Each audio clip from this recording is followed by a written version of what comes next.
Yang keempat adalah indera pendengar atau telinga. Telinga berfungsi sebagai indera pendengar yang mampu mendeteksi gelombang bunyi atau suara serta berperan penting dalam keseimbangan dan menentukan posisi tubuh. Struktur telinga kita terdiri dari telinga luar, telinga tengah, dan telinga dalam. Di telinga luar ada pina atau daun telinga, kemudian ada membran timpani. Nah, ini ya. Jadi ada bagian luar, ada bagian tengah, dan ada bagian dalam. Ini bagian luarnya terdiri dari pina atau auricula atau daun telinga. Di sini daun telinga berfungsi untuk menangkap gelombang bunyi untuk diteruskan ke kanal auditori eksternal. Ini yang disebut kanal auditori eksternalnya. Ini panjangnya 2,5 cm sampai dengan membran timpani. Nah, jadi ini pina, auditori itu bagian luar gitu ya. Auditori, kanal auditori eksternal. Kemudian bagian luar yang lainnya namanya adalah membran timpani. Nah, ini membran timpani atau gendang telinga yang warna biru ya. Yang warna birunya ini sangat tipis. Ini adalah merupakan perbatasan antara bagian luar dengan bagian tengah telinga yang berbentuk kerucut. Permukaan luar membran timpanium dilapisi kulit, sedangkan permukaan sebelah dalam dilapisi oleh membran mukosa. Membran timpanium memiliki ketegangan dan ketebalan yang sesuai untuk menggetarkan gelombang bunyi secara mekanis. Jadi sekali lagi bagian luar itu ada pina, daun telinga, kemudian kanal auditori eksternal, dan ada membran timpani atau gendang telinga. Nah, yang berikutnya adalah telinga tengah. Telinga tengah ini berisi rongga udara yang terletak di dalam tulang temporal, meliputi tabung eustacheus. Ya, ini tabung eustacheusnya menghubungkan telinga tengah dengan faring. Jadi tabung ini berhubungan dengan faring, dengan saluran pernapasan kita. Kemudian berfungsi untuk menyeimbangkan tekanan udara pada kedua sisi membran timpanium. Tabung ini biasanya tertutup, tetapi dapat terbuka saat kita menguap, mengunyah, dan menelan. Kemudian masih di bagian tengah ada yang namanya ossicle auditory atau tulang telinga atau tulang pendengaran. Nah, jenisnya ada 3, ada tulang malleus atau martil, ada incus atau landasan, dan ada stapes atau sanggurdi.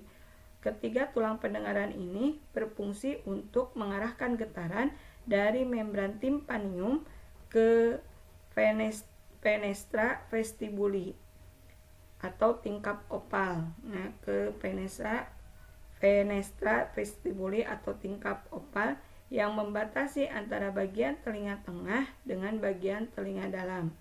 Nah, ini ya, jadi ini yang disebut dengan 3 tulang tadinya. Nah, ini 3 tulangnya, ini 3 tulang tadi.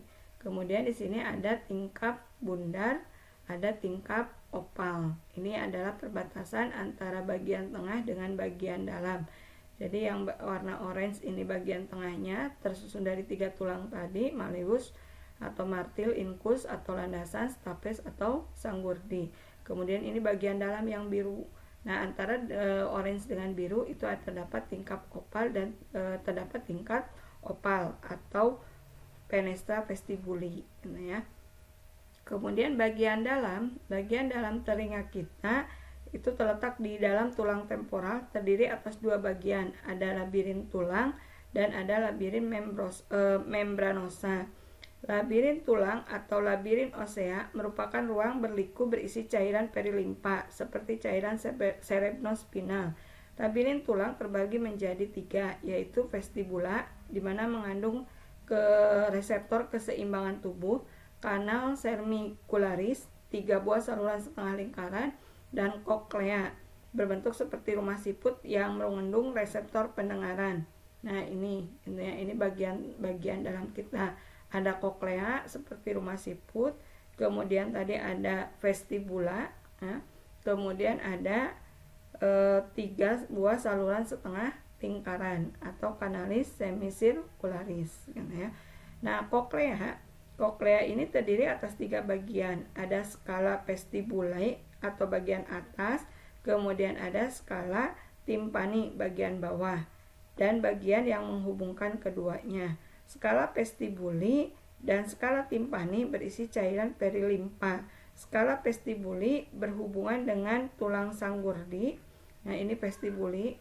Skala vestibuli berhubungan dengan tulang sanggurdi, melalui jendela berselaput yang disebut dengan tingkap opal. Nah, kalau skala timpani berhubungan dengan telinga bagian tengah melalui tingkap bundar. Di antara skala vestibuli dan skala timpani terdapat skala media yang berisi cairan endolimpa. Skala media bagian atas dibatasi oleh membran vestibularis, sedangkan bagian bawah dibatasi oleh membran basilaris. Di atas membran basilaris terdapat organ korti yang terdiri atas reseptor sel-sel rambut dan sel-sel penunjang. Nah, ini organ kortinya. Ini yang disebut dengan organ korti. Ada sel-sel rambutnya dan ada sel-sel penunjangnya. Nah, kemudian masih di bagian dalam itu ada labirin membrosa. Labirin membrosa terletak di dalam labirin tulang, merupakan serangkaian tuba berongga yang berkantung berisi cairan endolimpa. Labirin membranosa terdiri atas dua kantong, yaitu utriculus dan sacculus. Jadi ada utriculus, ada sacculus. Kemudian dihubungkan oleh ductus endolimpa. Di dalam saluran setengah lingkaran terdapat ductus semisirkular yang berisi cairan endolimpa. Pada ductus semisirkular, utriculus dan sacculus mengandung reseptor untuk keseimbangan atau equilibrium. Nah, ini ada sacculusnya, ada tadi utriculus, kemudian ada ductus semisirkular. Nah, di sini terdapat alat keseimbangan. Ini ampula, yang disebutnya ampula. Nah, bagaimanakah mekanisme pendengaran? Kita akan lihat. Mekanisme pendengaran diawali dari gelombang bunyi atau getaran yang ditangkap oleh daun telinga, kemudian dia akan menjalar ke bagian kanal auditori eksternal, kemudian membentuk getaran pada membran timpani atau gendang telinga, menjalar ke osicle auditory. Kemudian osicle auditory itu yang tadi 3 tulang, martil, incus, dan stapes, ya, atau malleus, incus, dan stapes. Kemudian menuju ke fenestra vestibuli, terbentuklah gelombang tekanan pada perilimpa skala vestibuli. Kemudian dari sana menjalar ke bagian skala timpani dan akan menggetarkan membran basilar, kemudian menyebabkan sel-sel rambut melengkung, memicu influx saraf ke serabut saraf vestibulo-koklear atau CN8, dan akhirnya menjalar ke korteks auditori di otak. Terakhir bunyi dapat diinterpretasikan. Ya. Jadi dari sini, dari bagian luar ke bagian tengah, kemudian ke bagian dalam. Dari bagian dalam ini nanti dilanjutkan ke bagian otak agar bunyi dapat diinterpretasikan. Bagaimana peranan telinga dalam keseimbangan? Peranan telinga dalam keseimbangan itu ada 2, ada equilibrium statis dan ada equilibrium dinamis. Equilibrium statis adalah kesadaran akan posisi kepala terhadap gaya gravitasi jika tubuh dalam keadaan diam. Reseptor yang berperan dalam equilibrium statis adalah makula yang terletak pada dinding utriculus dan sacculus. Makula terdiri atas sel penunjang dan sel rambut. Kumpulan sel tersebut menonjol membentuk massa gelatin yang mengandung otolit atau endapan kalsium. Ketika kepala berada pada posisi tegak lurus, otolit berada di bagian puncak sel rambut. Jika posisi kepala miring, gaya gravitasi mengubah arah otolit dan melengkungkan sel-sel rambut yang mengakibatkan sel-sel reseptor teraktivasi. Aktivasi dari sel reseptor selanjutnya akan ditransmisi ke saraf vestibulo-koklear atau CN8. Sementara equilibrium dinamis adalah kesadaran akan posisi kepala saat merespon gerakan.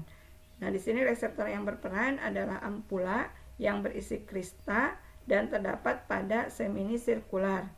Ampula tersebut tadi berisi krista. Krista ini terdiri atas sel penunjang dan sel rambut yang menonjol membentuk lapisan gelatin atau kupula.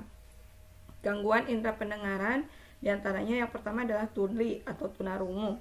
Ini penurunan atau ketidakmampuan seseorang untuk mendengarkan suara. Nah, tuli ini ada 2, ada tuli konduktif dan ada tuli saraf. Tuli konduktif terjadi akibat gangguan transmisi suara ke koklea.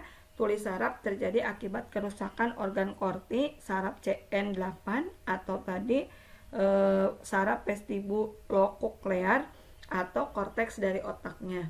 Kemudian yang kedua adalah furunkulosis. Furunkulosis munculnya bisul pada bagian miteus atau liang telinga. Kemudian ostitis media, infeksi telinga tengah yang dapat terjadi setelah terserang flu, sinusitis, campak, dan infeksi bakteri. Biasanya ini ditandai dengan telinga yang berdengung, gitu ya. Kemudian mastoidisitis, infeksi yang menyebabkan sel-sel tulang mastoid berongga.